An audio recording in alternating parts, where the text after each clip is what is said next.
Okay, we continue with the model properties, and one of the most important use of the model analysis is trying to find out whether the structure is symmetrical or unsymmetrical. Is there any discontinuity? Is there any problem with the structure which could result in dynamic amplification? And that can be detected by model analysis and mode shapes. So on a very simple level, if you take a building like this with completely symmetrical, equal stiffness, equal mass, and if you do the model analysis, you will find that the first natural mode will be moving in one direction, weak direction. Second one will be moving in the second weak direction, and third one will be twisting like this. If these are the modes that you get, that means your building is symmetrical and there is no discontinuity, there is no gross discontinuity, there is no torsional effect. So this is the right way to go. So then every mode should repeat like that. First, second, third, fourth, 5, 6, 7, like that. So they will repeat in the same way. That building is considered to be very good dynamic properties in which we do not have any torsion in any of the first, second, and then correspondingly all of the modes as you go on. So always the torsion is only one mode and the other modes are pure translation.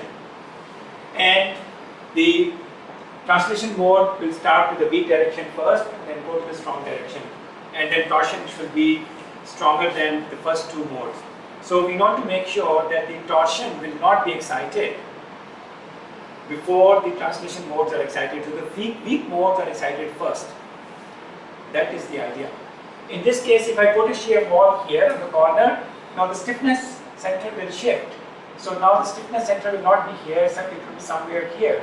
And now the building will start to twist. So you can see the first mode is twisting, and then the third mode is twisting. That means now the building is not symmetrical anymore and it has torsional irregularity, which will lead to torsional problems. So the location of the shear wall basically is very important in tall building design. How do you place your shear walls? So we try to manage in such a way that the building will have the first two modes as translation, and every engineer is trying to do that. Every architect is trying not to do that because they always want to put the things at a different locations which does not suit us. So we have to then compromise.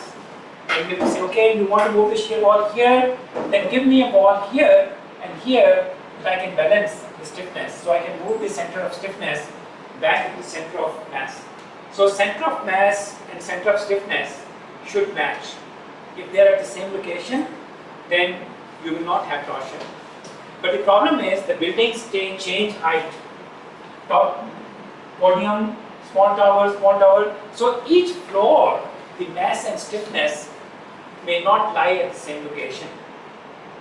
So that means not only we need to care about the planned irregularity, which is this one, but also elevation irregularity.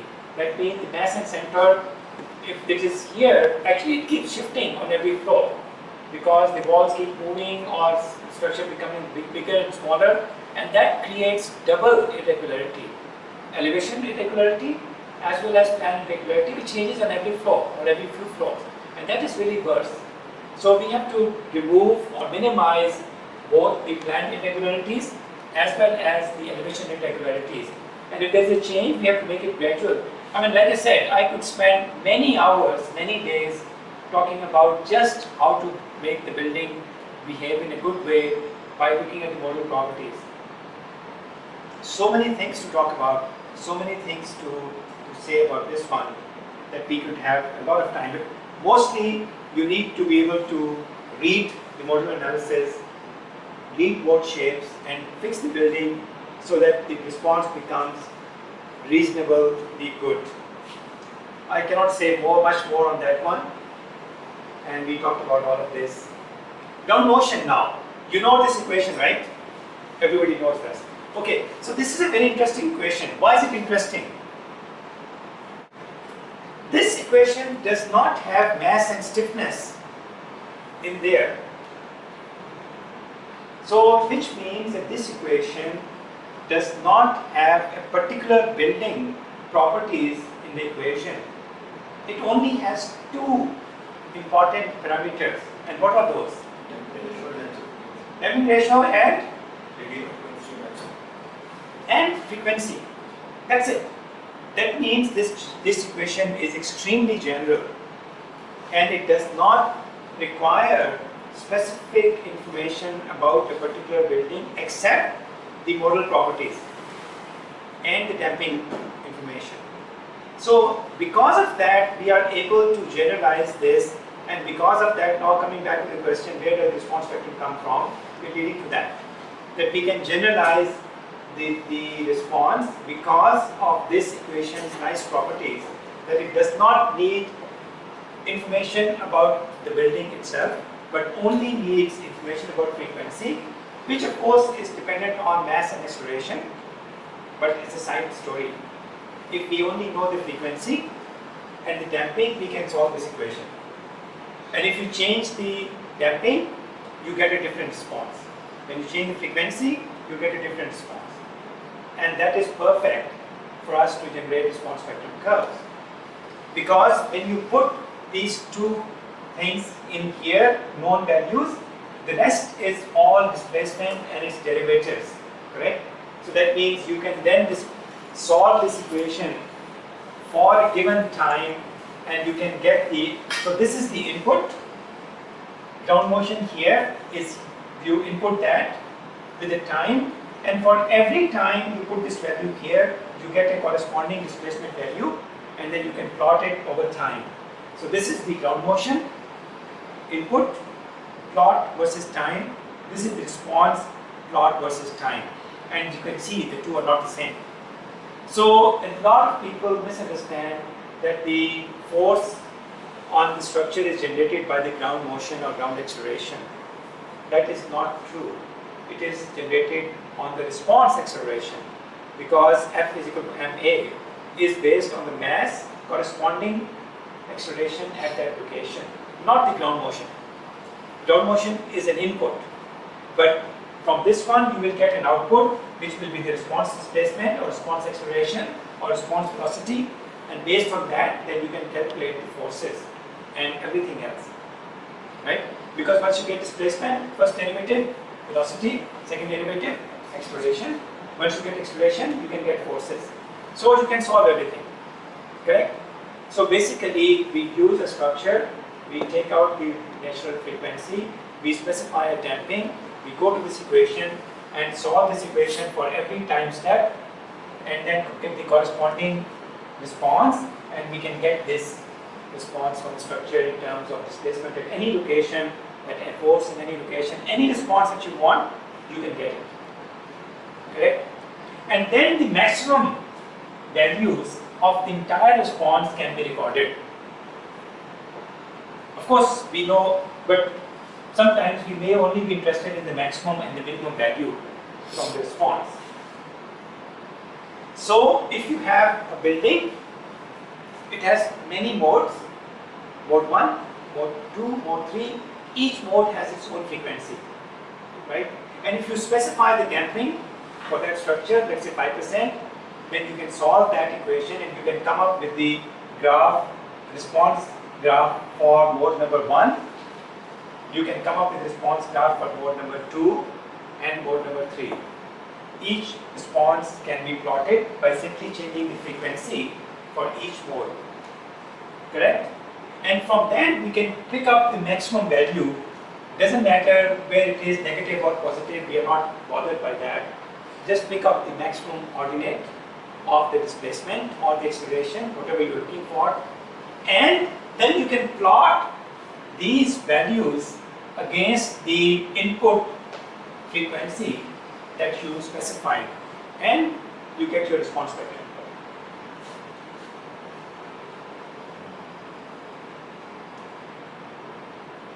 Right? So basically we can generate a response spectrum by changing the value of the net frequency, and for a fixed damping ratio, then you can change the damping ratio for the same frequencies and you can get another curve. So you can plot several curves from the, and those curves represent any structure because the equation is general. The equation was based on frequency and damping only, so that it does not depend on the structure. That is why we are able to apply the response spectrum to analysis of any structure, because it is based on the generalized ground motion or the motion equilibrium equation. Basically, the codes are based on F is equal to ma concept, right? The only thing is that we do not use directly this one because the structure's response modifies this. This is for rigid bodies, Newton body. Our bodies are not rigid. They have damping, they have stiffness.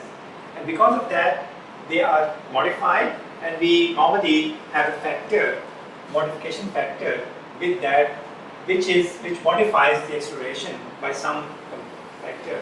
And the codes only differ in how this factor is calculated. Instead of 1 g, it will be 0.2 of some change in that one, and that's how these equations come up. And these equations have been going through many changes and many things, and I do not want to go into detail, except just remember that these are based on natural period of building, this plus this factor, R factor, which is the most important and most notorious and most useless factor in the code, and the confusing factor which is causing all the problem, because they fix this arbitrarily for all types of buildings. Different type. Concrete building, R is 8.5 or 6.5. Steel building is 4.5. But actually, actual buildings, every building has a totally different R. And sometimes for concrete building, we find the R is only 1, whereas the code wants us to use 6.5. So there is a big debate or difference between what the code assumes and what the real available R is. R is the property of the structure. Basically, it is supposed to represent the structure's ductility and energy absorption characteristics, which reduce the force from the elastic force to a lower level. So if the structure is completely elastic, R equal to 1. If the structure is highly ductile and absorb a lot of good energy, R could be as high as 8. So that means the force F is equal to ma will be reduced by 8 times if the structure has high ductility and high energy absorption. It has low ductility, very stiff, R is equal to 1. The structure is very flexible, very ductile, R is equal to up to 8, 8.5, and anything in between. So you can imagine that basically for the design purposes, the codes are dividing the force by a factor as big as 8 sometimes, or 6 for the design purposes. But if that ductility and that flexibility is not actually available in the structure, that means you are designing for a much lower force than the force that will come on the structure. Other things are not that bad. This is importance factor, which basically tells you how important the building is, 1 to 1.5, so the variation is not that much. But the main problem is R, which causes a considerable change in the force.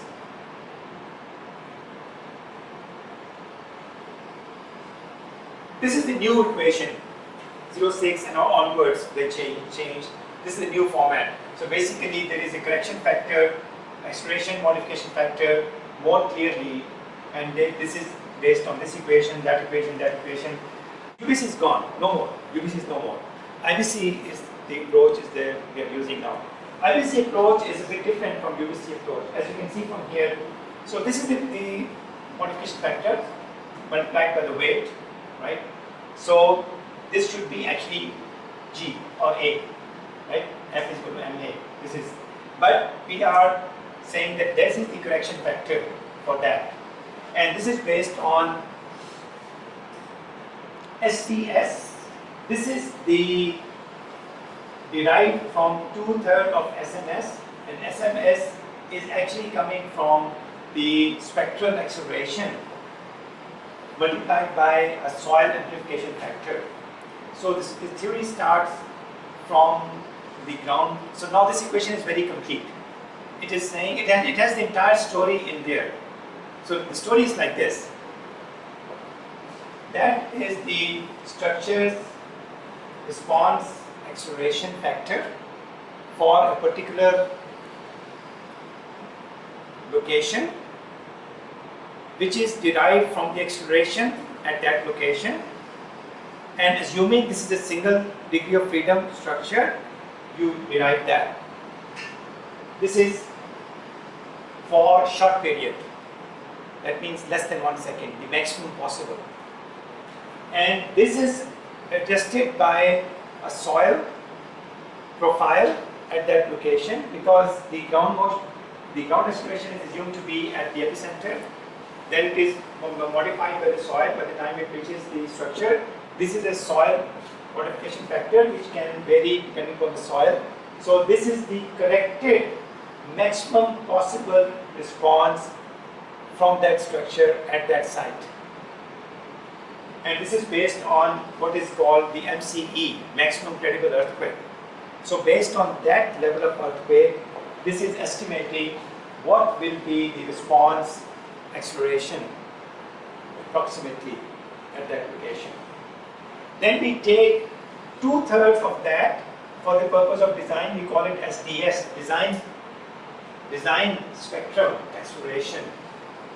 We say this is too much, we cannot design for that, let's design for 2/3 of that, and then we will put in some factor of safety later. So we reduce the expected acceleration by 2/3 and we get the design level. This is the real one derived from the hazard at that location, modified by the soil at that location. Hazard is coming from the earthquake and tectonic plates and whatever. And finally you have this one, further modified by 2 more factors, the response modification factor and the importance factor. In fact, if I was here, they just took it below. It doesn't matter, right? So we increase this by the importance of the structure, and we divide it by the structure's capability to yield and absorb energy. So that's the concept. Let me repeat it again. Hazard at site, modified by soil condition at site. This becomes the response at that site. So this is the site related issue. First one is the seismic hazard related issue. Second one is related to the soil at that location.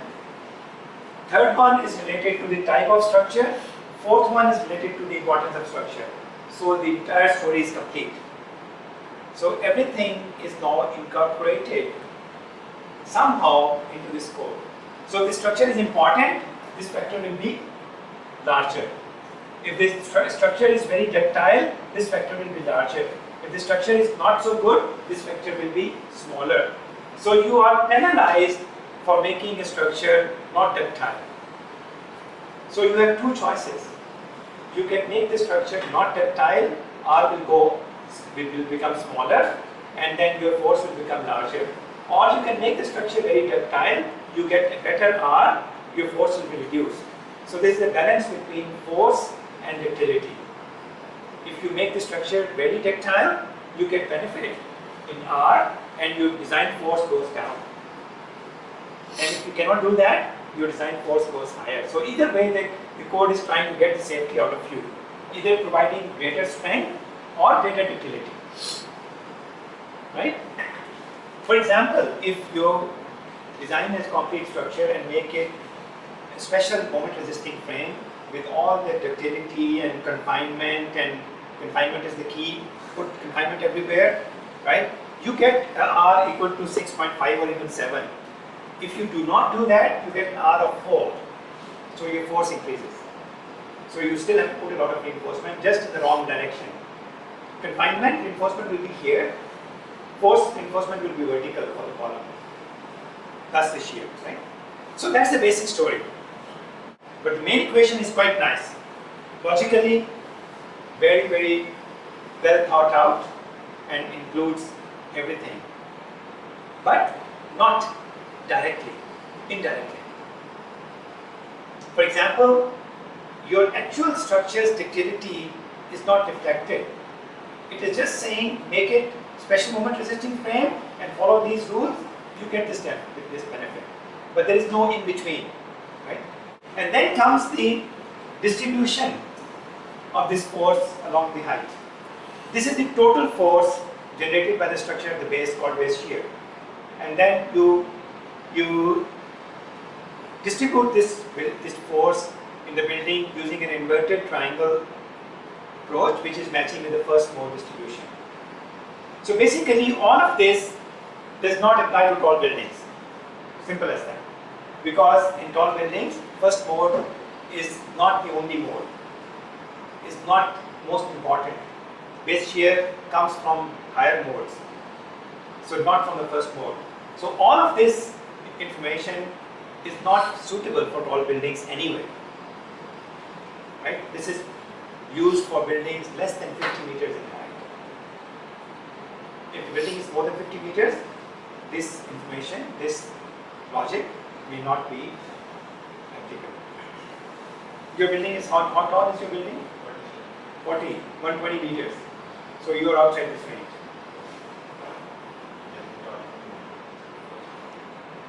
So that is the design spectral value. So this is what I was telling you about. This is S short one. This is the 1 second period. 1 second period, short period, and 0 period, right?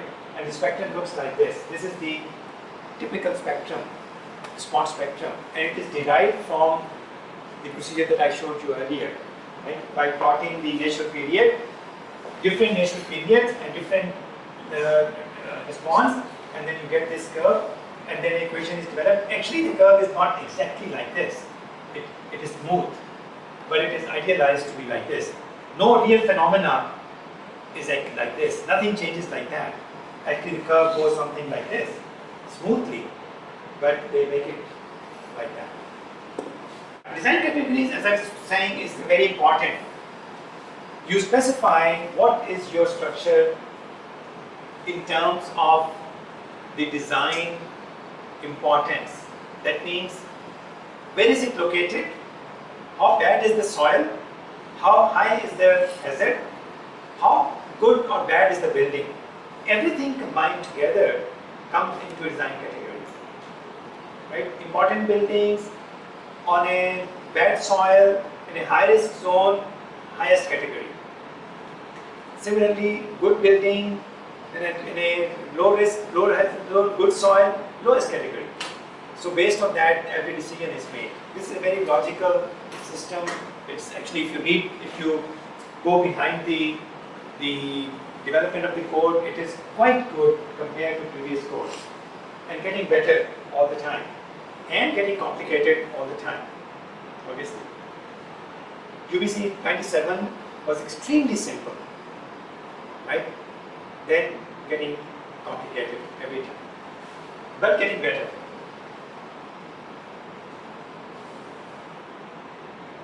So there is also yet another thing called Overspent Factor, which we also apply for the design of the members, which is based on this one, tactile property. That means that we are saying that some of these structures' actual strength may be much higher than what you design for, right?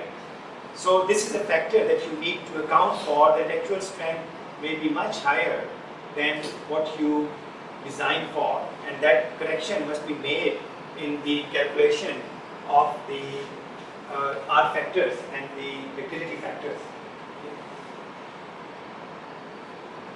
That is the flow chart for the use of this equation and this code, right? You can follow that.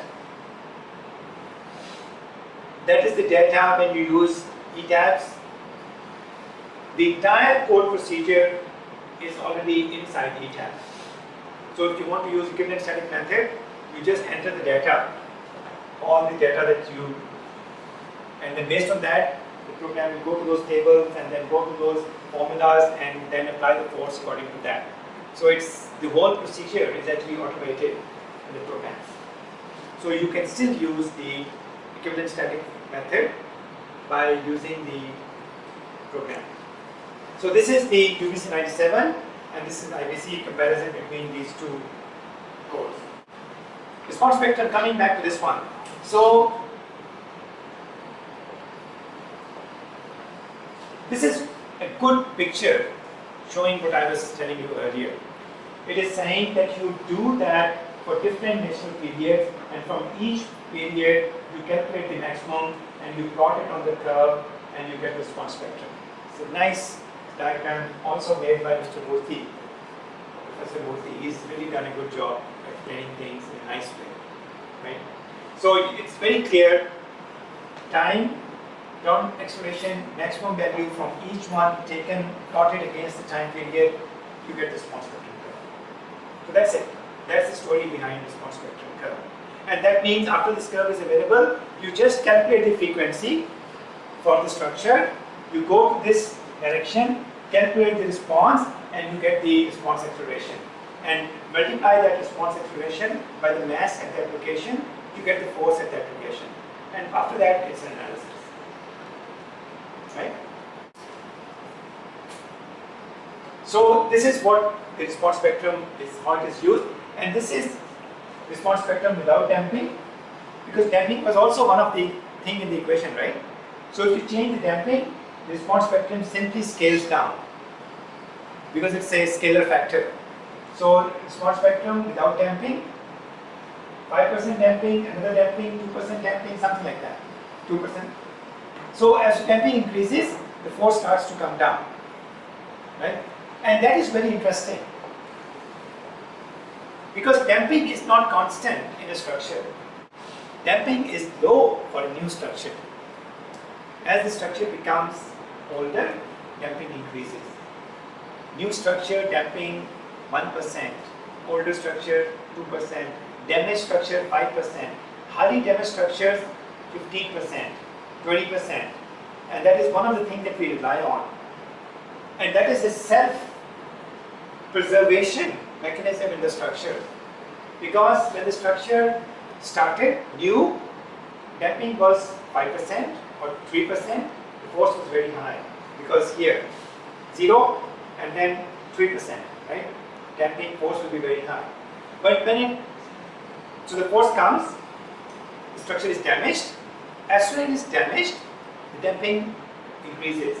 And when damping increases, force reduces, because the spectrum goes down. So as the structure is undergoing deformation, damping continuously changes. So the different force level is coming. It's like a self-preservation of the structure. It is damaging itself, but at the same time reducing the forces on itself. So next damage is actually reduced. So that is what we rely on in terms of the nonlinear analysis, that we are trying to determine the damping after damage. So damping can increase as much as 20%, even 25% after damage. So that is what we are seeing from here, that as the structure becomes flexible, the damping is increasing. And I'm not sure, not the damping. The response is coming down, right? And that's why the initial period is longer. So tall buildings by nature have a very long period, as long as 5 or 6 seconds. So they belong somewhere here. So they have a force which may be about 1/10 of a building which is 1 story high per mass, right? But just because they have too much mass, so the total force is obviously large, but the force per mass is very small for a tall building, and force per mass of a short building is very large.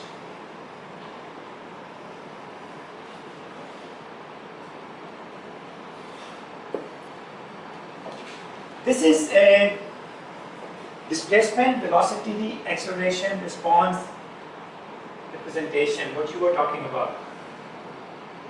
So you can plot the 3 things on the same graph to get the full picture, right? And this is how it might look like. So you can see from here, this curve could be acceleration, another one different axis. You plot this, you look at the same curve but in a different axis. you look at the velocity, another axis, you look at the displacement. So this axis, and you read this curve, it becomes displacement. This axis, you read this same curve, it becomes velocity. And this axis, you read the same curve, becomes the acceleration. So because they are dependent derivatives of each other, so you can easily change the scale direction and the same curve can be read. Right? So this is a DBA spectrum. There is also an ADRS spectrum, which I will see later. So there, and this one is then simplified in some way, right? This is the displacement response. Acceleration response will be different. So spectral displacement, spectral velocity, spectral acceleration. We call them pseudo, not real, because they are derived from displacement. Displacement is the one which is actually calculated. From that, take a derivative, you get velocity, take another derivative, you get acceleration. So we call them pseudo, not real. This is what we normally use: acceleration, velocity, and displacement.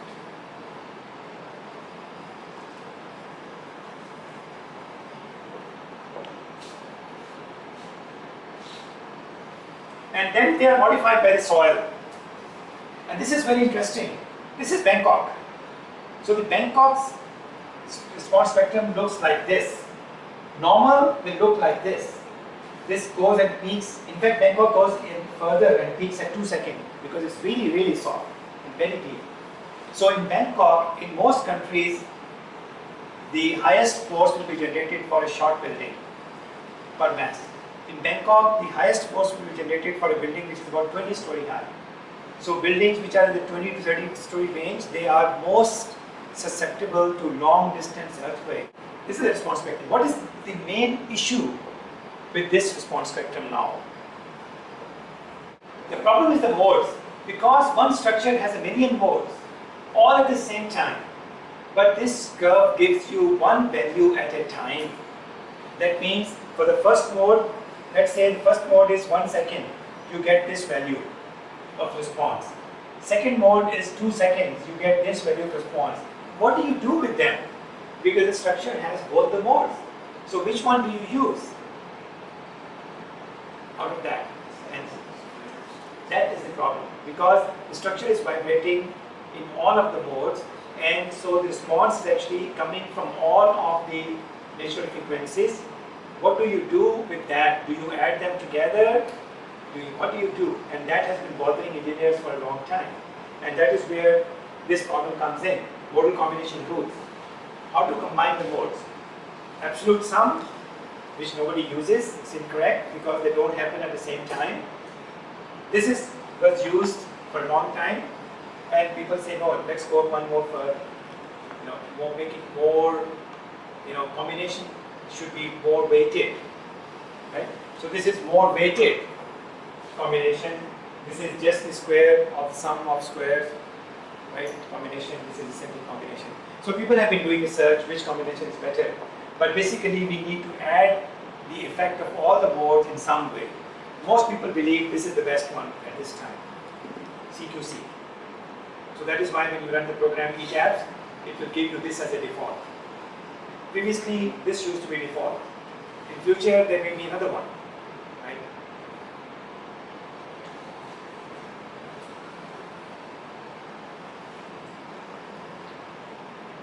Second important concept in modal in modal analysis is mass participation factors.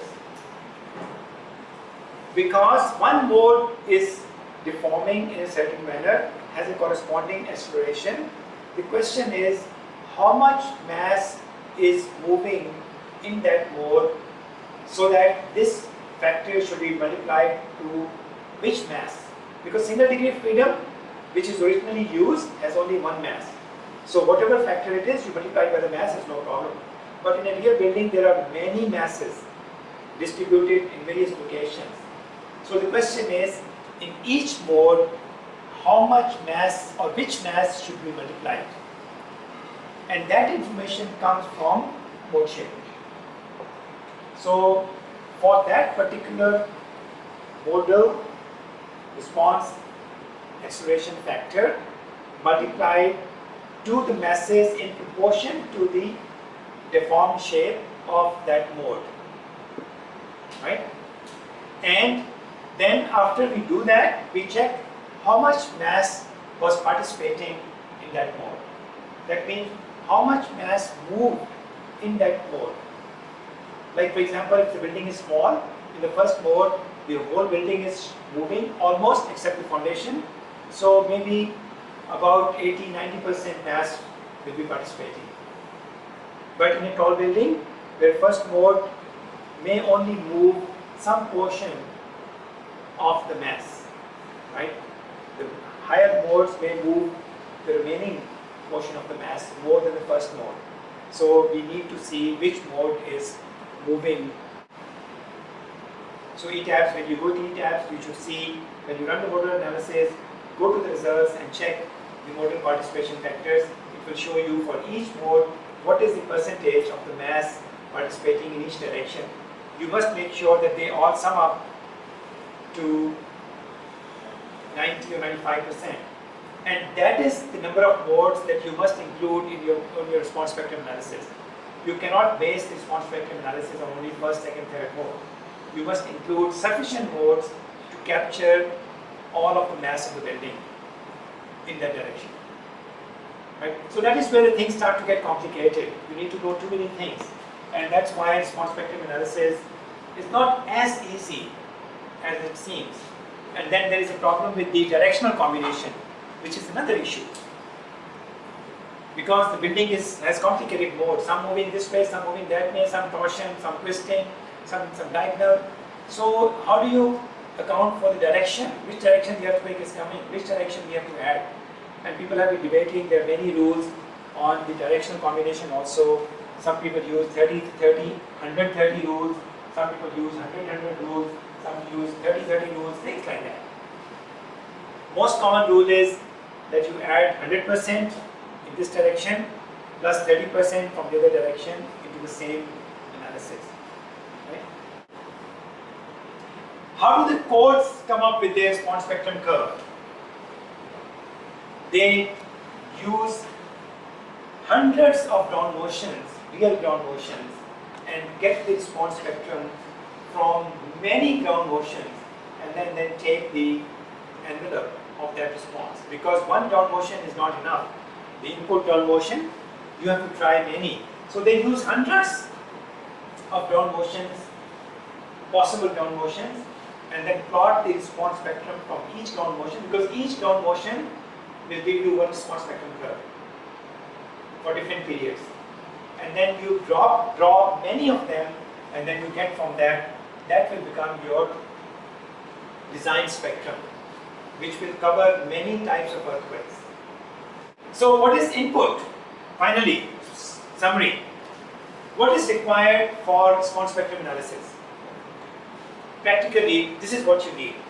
You need mass and stiffness distribution, number one, so that initial period can be calculated. Number two, you need a specified response spectrum curve, which should be read to calculate the force. So you get the natural period from here. You need to enter the specified response spectrum curve to get the spectral acceleration. Then you need the direction in which the earthquake is supposed to be coming. And then you need a response scaling factor, which I will explain in a minute. And then you need the number of modes to be included. So we already said that number of modes to be included should be enough to capture about 90 to 95% of the mass. We already said that the response, that input direction can be, theoretically speaking, it should be aligned with the weak and strong direction of the building, not X and Y. You know, normally engineers draw a model and this is X and Y, and then they apply the force in X and they apply the force in Y. On ground, there is no X and Y marked on the site, right? Earthquake doesn't know which is your X and which is your Y. It can come from any direction. So that means First of all, the building should be located correctly on the ground, so building can be rotated. Then the earthquake direction can be any, right? We don't know. Except buildings which are located next to the fault, in which you know the earthquake will come from this direction, right, near fault. Otherwise, you don't know which location the earthquake might come. So, what we do is that we take the building, we calculate the principal weak and strong direction of the building, which may not be x and y.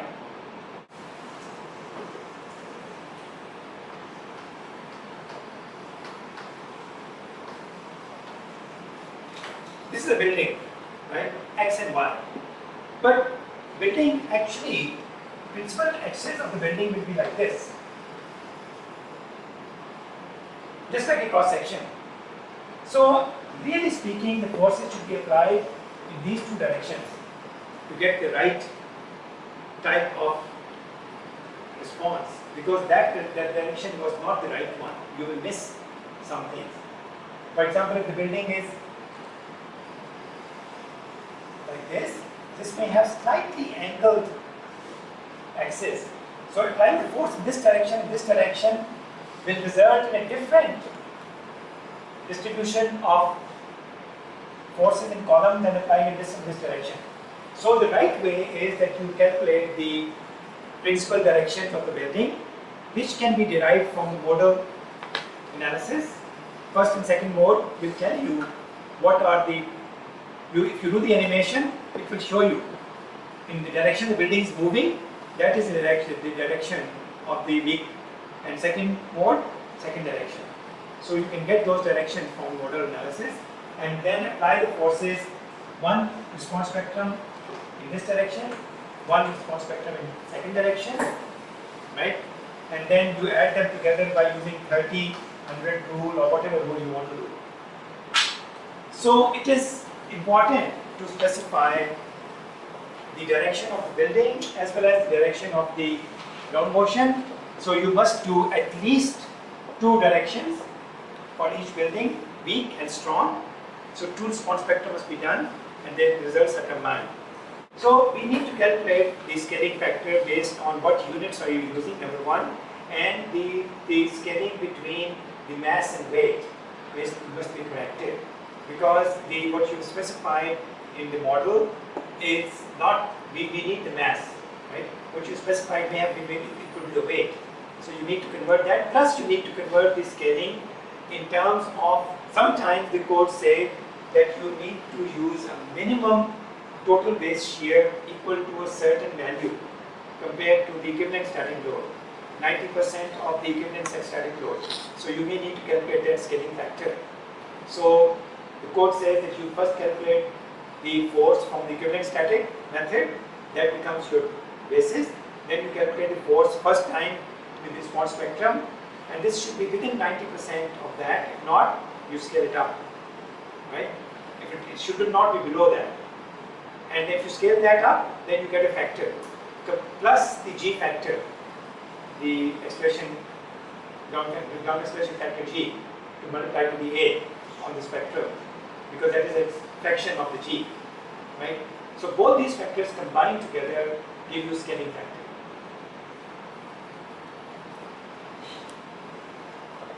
Alright? So this is the input you need. After that, the program will run the analysis for you, and you get response spectrum results, and those are the results that you use for design. Output will be unsigned displacements, stresses, results, and why unsigned? Because response spectrum is only based on maximum values. So it will just give you back maximum values without sign, negative, no positive. Then you have to think about negative and positive both in the design. So it becomes more complicated because you have to consider positive M and negative M, positive shear and negative shear, right? And if it is a column, positive M with negative P, positive M with positive P, positive MY, all those combinations come in. So for every result, you may get up to 8 combinations for a column, right? few slides about that. Time history analysis or response history analysis. This is very similar to response spectrum analysis. In fact, the programs treat them quite similarly. Response spectrum is a curve or a function. Time history is also a function. So response spectrum, you are reading the acceleration for each natural period, and this curve you are reading the acceleration for each actual time period, actual time step. So, and then this one goes directly into the ground motion equation, not into the response spectrum method. And it solves, the program solves the ground motion directly for each of this one and gives you direct response for that location for every point on the structure, not the next one. And it includes the combination of all modes and everything possible, right? Because it has a response history. So if the structure deformed in some mode, next one, if it deformed in the mode, doesn't matter, everything is accumulated. So the entire motion is retained, and then you get from there. And the input motion could look very different. Oh, we can spend a lot of time discussing the effect of the ground motion shape on the response and its relationship with the natural period. Suppose you have one peak here, okay, this one. You have one peak here, then next peak, as you can see, these peaks are very, very regular, right? Happening every 0.2 seconds, some less than. And if your structures, natural period, matched with these peaks, you will get resonance. And that will be catastrophic. But if the structure period does not match, this doesn't mean anything. That means this same earthquake, two structures next to each other with a little bit natural period difference can respond totally differently in response to this earthquake. One has oscillation, one has no oscillation. One has resonance, one has no resonance. So that is the issue with ground motion analysis. That's why when you're doing response spectrum analysis, you cannot use one ground motion. You are required to use at least 7 ground motions with different shapes, like this and also this, to detect that there will be no resonance effect in the structure, or if there is a resonance effect, it will be captured. So this is a earthquake mostly linked to a near earthquake, near site. This is for a long distance earthquake. Right? And so two big peaks, one big peak, and then slows down, but very large. Right? So shape of the ground motion is also very important in the analysis. Response spectrum, as I mentioned to you, has been drawn by taking hundreds of ground motions into account. So that already covers every possible ground motion. But if you are doing directly response spectrum history analysis, you need to make sure that you consider the right types of ground motions, and many of them, at least 7 or 14 or more.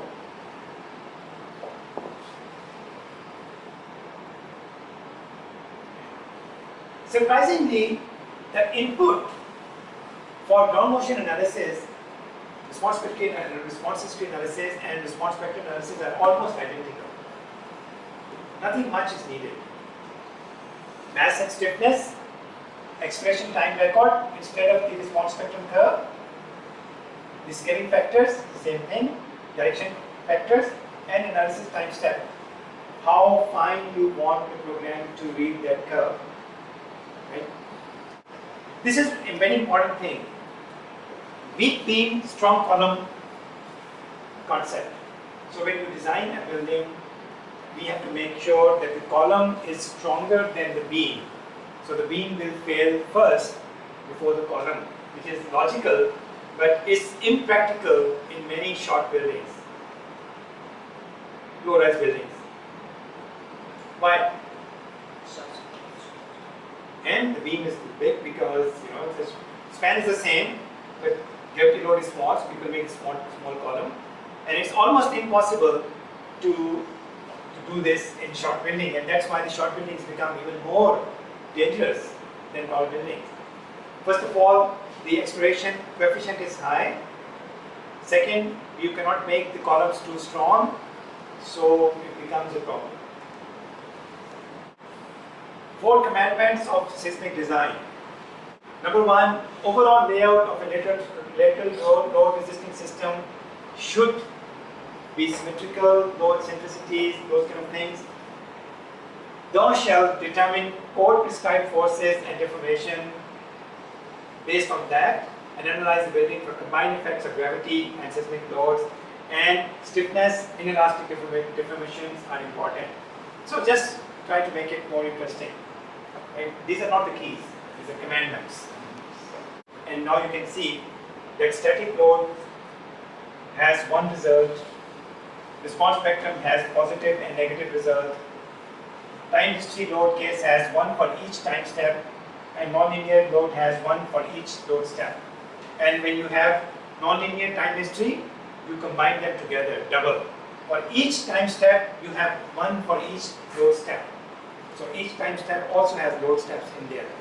So thousands upon thousands of load combinations can be generated for each member design, for each action. So that means we have to do a considerable amount of processing for design. So for example, for a response spectrum, you get these 8 results for the design of columns. Okay? It goes there. So unluckily for you, most of this is hidden in the program. You cannot see it is happening because they automated a lot of this stuff. But some programs do not automate. The problem is not every software works in the same way. So when engineers who are not familiar with these things, they expect a certain program to automatically do that, but it doesn't. So they miss something. Or they expect the program not to do it, and they do double, and again it's not correct. So before using any program, you must understand what capabilities the software has in terms of the load generation of the load combinations, generation of the load cases, generation of the capacities and all of those things. Right? And should check what combinations the program has generated. Okay, that's just about it.